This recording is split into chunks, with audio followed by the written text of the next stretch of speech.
नमस्ते, मेरा नाम काजल सोनी है और मैं काशवी लर्निंग सेंटर की शिक्षिका हूँ। आज मैं आप लोगों को एक कविता को विस्तार पूर्वक बताने जा रही हूँ, जिस कविता का नाम है चंद्रगहना से लौटती बेर।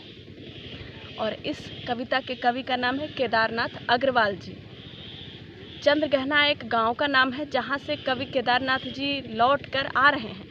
तो आते समय, बेर का मतलब खाने वाला बेर नहीं है, चंद्रगहना से लौटते समय, लौटती बेर जो कविता का नाम है, तो लौटते समय इसका अर्थ हुआ उनको रास्ते में जब वो बैठते हैं एक जगह पर, तो वहाँ का जो प्राकृतिक दृश्य होता है और किस तरीके से वो खूबसूरती उनको उनको पसंद आती है और उसको अपने शब्दों में पिरो कर उन्होंने जो एक कविता रूपी एक माला हम लोगों के सामने प्रस्तुत किया है, तो उसको हम लोग पढ़ेंगे। कविता की जो प्रथम पंक्ति है वो इस तरह से है। देख आया चंद्रगहना। चंद्रगहना एक जगह है जहाँ से मैं लौट कर आ रहा हूँ। ऐसा कवि बता रहे हैं कि मैं वहाँ से चंद्रगहना को देख आया। देखता हूँ दृश्य अब मैं, ये दृश्य को अब मैं देख रहा हूँ, कितना खूबसूरत दृश्य है। मेड़ पर इस खेत के बैठा अकेला, अकेला बैठ के दो खेतों के बीच का जो जगह होता है जहाँ मैं बैठा हूँ, जिसको मेड़ कहते हैं। मेड़ पर इस खेत के बैठा अकेला, एक बीते के बराबर, एक बीता बोलते हैं ये जो आपको दिख रहा होगा, एक बीते के बराबर यह हरा ठिगना चना। बांधे मुरैठा शीश पर छोटे गुलाबी फूल का। मुरैठा बोलते हैं जो सिर पर पगड़ी है, पगड़ी को बोलते हैं मुरैठा, और शीश का मतलब सिर। मुरैठा शीश पर बांधे है ये ठिगना चना, गुलाबी फूल का, जैसे कि फूल का ये सेहरा बांधा हुआ है, शादी के लिए तैयार है। छोटे गुलाबी फूल का सजकर खड़ा है, पास ही मिलकर उगी है, बीच में अलसी हठीली। अलसी को हठीली बोला जा रहा है। और अलसी आप लोगों को पता है अलसी किसको बोलते हैं? तीसी को। तीसी को ही अलसी कहते हैं। इसको हठीली बोला जा रहा है क्योंकि इसको कोई लगाता नहीं है। जब बीज बोया जाता है ना चने का, तो उसमें अलसी को नहीं लगाया जाता, अलसी खुद ब खुद हो जाती है, तो ये बीच में हो जाती है बस।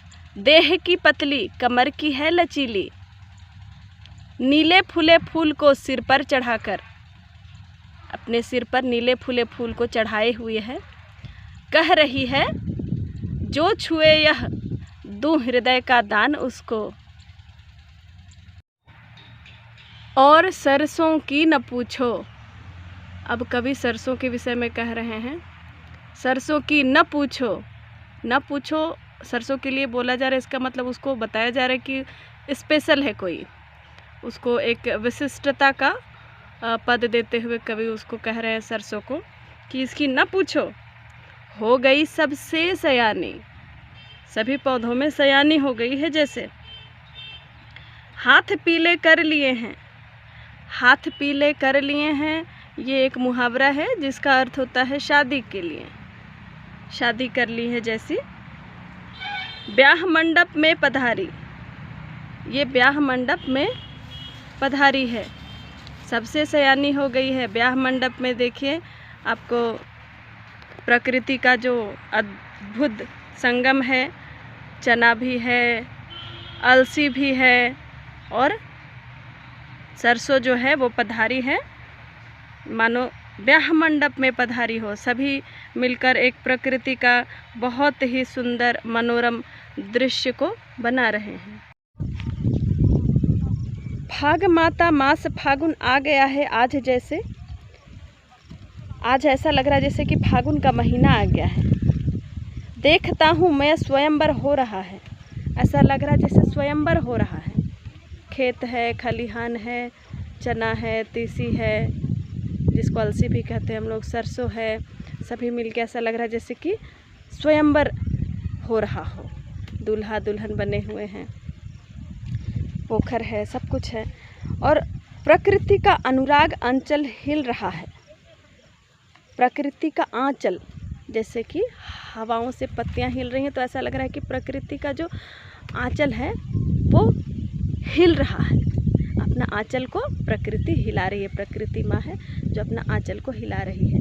और हवाओं की जो भीनी भीनी से आवाज़ है वो ऐसा लग रहा है जैसे शहनाई बज रही हो। कुल मिला के पूरा एक स्वयंवर का निर्माण हो रहा है।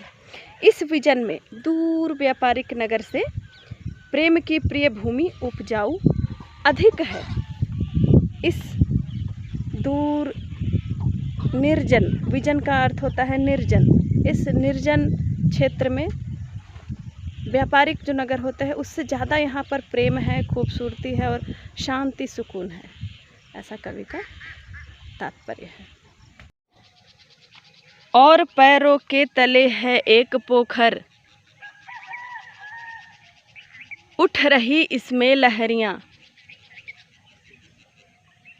नील तल में तो उगी है घास भूरी, नील तल में तो उगी है घास भूरी, ले रही वह भी लहरियाँ, वह भी लहरियाँ ले रही हैं, मस्ती में झूम रही हैं जैसे नाच रही हों। एक चांदी का बड़ा सा गोल खंभा, ये आपको दिख रहा है खंभा, ये गोल खंभा है, इसको कवि कह रहे हैं एक चांदी का बड़ा सा गोल खंभा। सूरज की रोशनी जब किसी जलाशय पर पड़ती है, उस पोखर पर पड़ रही है, तो इस तरीके का एक गोल खंभा चकमकाता सा हमें दिखाई देता है। ये सूरज की रोशनी का प्रतिबिंब होता है।